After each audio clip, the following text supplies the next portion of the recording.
அனைவருக்கும் வணக்கம். உங்க குழந்தை 8 இல்ல 9 மாசத்துல இருந்து 2 to 2.5 வயசு உள்ள குழந்தைங்களா? பேரண்ட்ஸ், உங்களுக்காக தான் இந்த பதிவு. குழந்தைங்க ஈஸியா மத்தவங்க கிட்ட மிங்கிள் ஆக மாட்டாங்க. குழந்தைய நீங்க தூக்கி வச்சுருக்கிறீங்க, வீட்டுல தாத்தாவோ பாட்டியோ அத்தையோ மாமாவோ யாரோ வந்தாங்கன்ற மாதிரி இருந்தானா அவங்க கிட்ட கொடுக்கும் பொழுது உங்க சட்டையை இழுத்து பிடிச்சுக்குவாங்க, அம்மாவோட புடவை இழுத்து பிடிச்சுவாங்க. இட்ஸ் கால்ட் அஸ் ஸ்ட்ரேஞ்சர்ஸ் ஆங்ஸைட்டின்ற மாதிரி. நடக்கிறாங்க தவழறாங்கன்ற மாதிரி இருந்ததுன்னா காலை பிடிச்சுக்குவாங்க. It's called as strangers anxiety. இந்த ஆங்ஸைட்டி இட்ஸ் காமன்.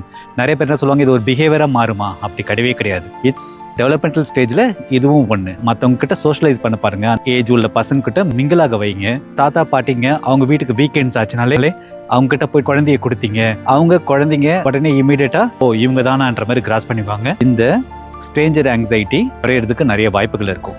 100 குழந்தைங்க இருக்கிறாங்கன்றது பார்த்தோன்னா ஒரு 4 to 5 குழந்தைங்க தான் ஈஸியா மத்தவங்க கிட்ட பார்த்த உடனே போவாங்க.